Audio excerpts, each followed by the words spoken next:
Welcome to this video presentation here at Wimbledon Carriage Company. Here we have the Volvo XC90 on a 71 plate, as you can see. We're going to start off firstly by showing you around the outside of the car, and then we'll hop in and run through just some of the controls on the inside of it from there. From the outside, firstly, you can see it's a 5-door car with alloy wheels and tinted windows. We're going to start off inside the boot area of the vehicle, first of all. The tailgate on this car will open electronically, as you can see. As we approach the back of the car, you'll also see reversing sensors. Currently, 7 seats in place, so you can see this is the amount of boot space you'll have as a 7-seat vehicle. Lowering the rear seats is very easy. All you need to do is lift that up. You'll see the headrest will fold down, and then that will allow the seat to fold into position, giving you the 5-seat vehicle and a lot more boot space, of course.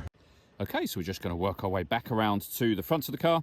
And as I mentioned, we'll hop in from there and run through some controls. Now that we've done a full circle of it, though, the first thing you can see is the alloy wheels are all in great condition, as is the bodywork the entire way around the vehicle. Just briefly before we climb in, I think it's well worth seeing the interior from this exterior point of view. There's plenty to run through on the dashboard, so let's hop in and we'll do that right now. Okay, now that we're inside the car, we're going to start with the dials first of all. Over on the left-hand side, we have the speedometer, a digital readout for the speedometer, and the total miles of this car. They're 41,928.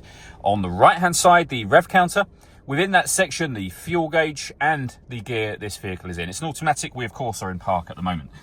In the center, you can see we have satellite navigation information being displayed. You can change that should you wish to.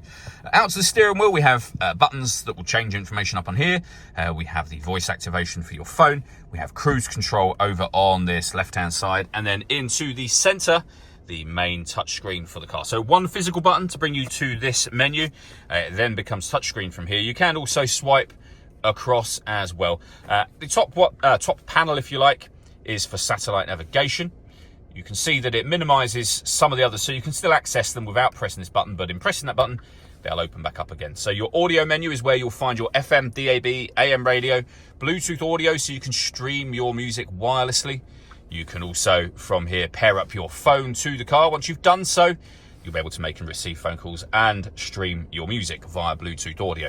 We have a kind of a car status menu at the bottom, and at the very bottom, opens up the climate control menu where you can determine where you'd like the air distributed, the fan speed, air conditioning off and back on again. You can recirculate the air that's in the car.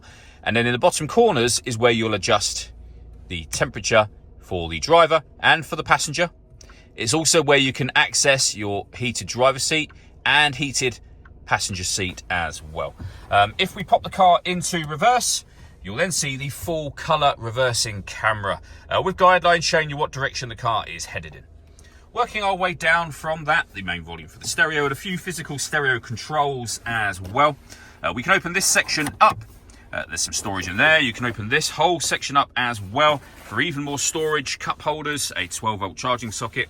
We have the gear lever for the fully automatic gearbox. Electronic handbrake with an auto hold function, and then this is how you start and stop the engine. So that is the car now switched off, and foot on the brake, twist that, and the car is started again.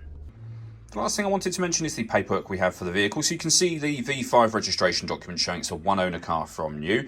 The service book with stamps for 2022 and 2024. We've also got service receipts behind the V5 registration document there as well.